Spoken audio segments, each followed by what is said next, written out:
Hi! So we are back here in Hollywood and let's explore more of this city dito sa Los Angeles, California. Let's go! Today, throwback to Los Angeles tayo. Kaya if you're dreaming of California vibes, this one's for you.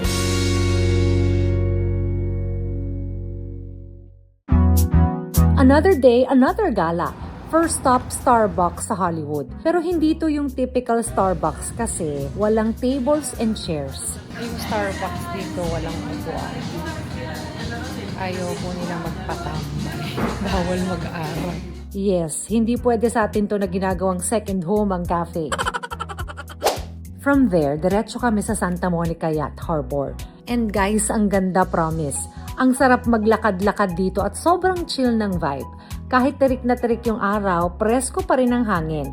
Perfect dito kung gusto mo lang mag-emote-emote dyan. Dito nakita ko rin yung famous end of the trail sign ng Route 66. Ito yung dulo ng famous highway mula Chicago hanggang Pacific. Kahit hindi official, favorite spot siya ng mga travelers bago humarap sa dagat. Siyempre, hindi pwedeng hindi matukso sa food. So yes, Dippin' Dots ice cream muna bago dumiretso sa Pacific Park. Sa entrance pa lang, umiral agad ang pagka-Pinoy ko. Hindi mapigilang mag-compare. A little enchanted kingdom.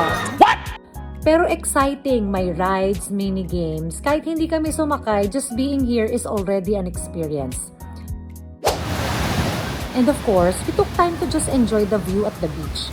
The sound of the waves, tapos sasabayan ng malakas na hangin. Ang lamig! Ang saya lang, basta nandito ka at present sa moment.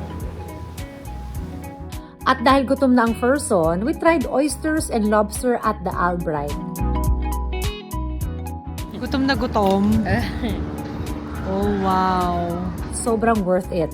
Ang fresh ng seafood. Yung oysters, satisfying. Tapos yung lobster. Bakit tapon na yung damit ko? Sobrang sarap, parang reward sa sarili after a long day of exploring. We decided to end the visit by walking along the beach. Ang peaceful.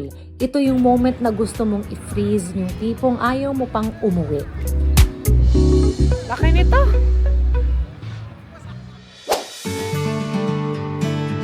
On our way home, bonus na nakita namin ang Urban Lights. Dito ginawa yung iconic scene ng No Strings Attached ni Natalie Portman and Ashton Kutcher. Parang instant movie moment ka na rin habang naglalakad sa gitna ng lamppost. Siyempre, kailangan ng konting emote ng main character, Boogs. And that's our Los Angeles day. Walang bonggang agenda, pero puno ng moments. This is Diane Kerr saying, minsan hindi mo kailangan ng madaming plano. What matters is that you're there, experiencing every moment and enjoying the journey. Tulad nga ng sabi nila, sometimes the best place to be is exactly where you are. See you on my next vlog.